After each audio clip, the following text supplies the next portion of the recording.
আসসালামু আলাইকুম ওয়া রহমাতুল্লাহি ওয়া বারাকাতুহু।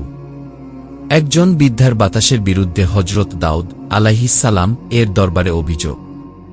একদিন এক বৃদ্ধা বাতাসের বিরুদ্ধে এক অভিযোগ নিয়ে আসল যে, হে আল্লাহর নবী ও রাজ্যের বাদশা, আমি অত্যন্ত দরিদ্র এক বৃদ্ধা।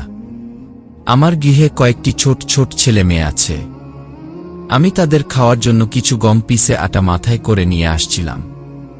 হঠাৎ বাতাস আমার সব আটা উড়িয়ে নিয়ে গেল।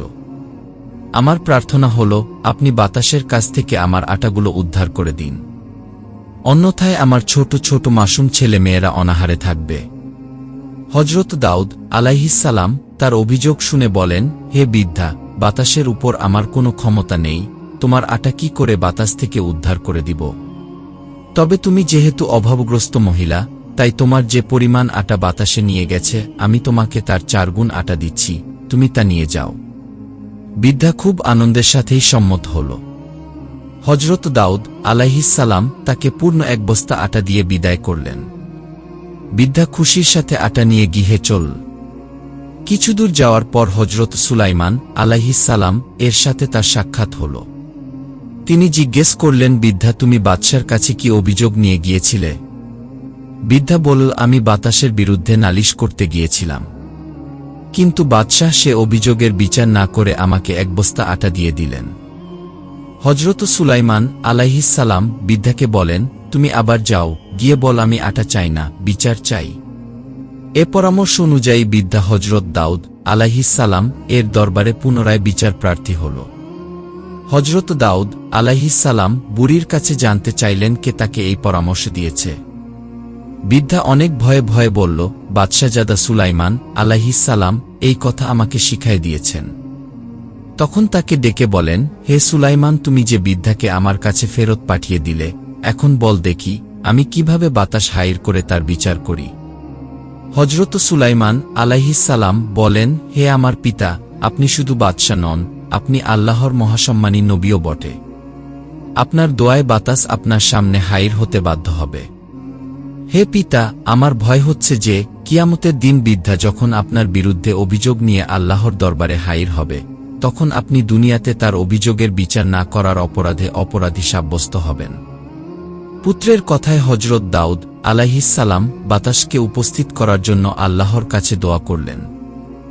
আল্লাহ হজরত দাউদ আলাইহিস সালাম এর দরবারে বাতাসকে উপস্থিত হওয়ার জন্য হুকুম দিলেন।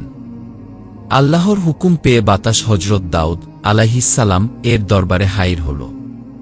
তিনি বৃদ্ধার অভিযোগ সম্পর্কে বাতাসের কি বলার আছে জিজ্ঞেস করলে বাতাস বলল, আমি আল্লাহর নির্দেশানুসারেই বৃদ্ধার আটা উড়িয়ে নিয়েছি, আমি নিজ থেকে কিছুই করিনি।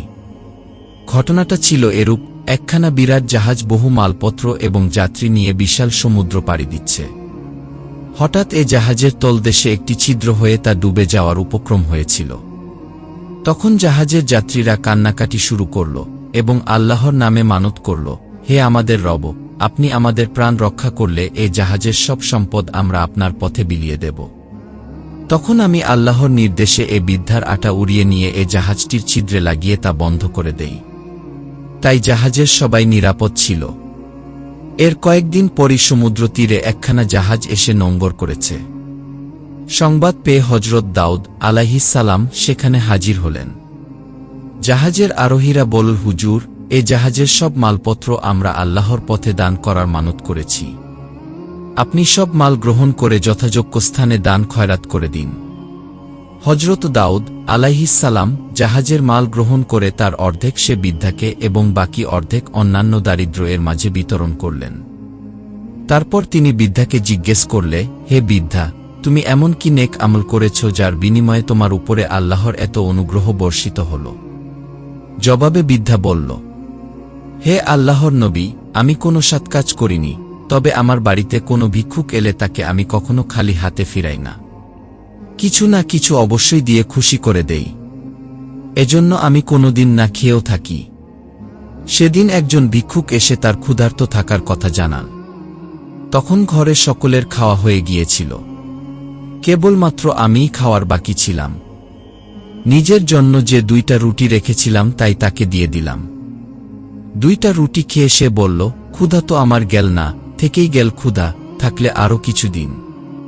তখন ঘরে খাবার মতো কিছুই ছিল না, ঘরে কিছু গম ছিল। তখন আমি ভিক্ষুককে বললাম, আপনি একটু অপেক্ষা করুন, আমি গম পিষে আনতেছি, একটু পরেই আপনাকে রুটি বানাই দিতে পারব। তখন ভিক্ষুক অপেক্ষা করল। আমি গিয়ে গম পিষে আটা নিয়ে ঘরে আসতেছিলাম, আমার সেই আটাগুলোই বাতাসে উড়িয়ে নিয়ে গেল, যার বিচার আমি আপনার দরবারে দিয়েছিলাম। আমি এখন বুঝতে পারলাম মহান আল্লাহ আমাকে এ আটার পরিবর্তে দয়াপরবশ হয়ে এ মালগুলো দান করলেন।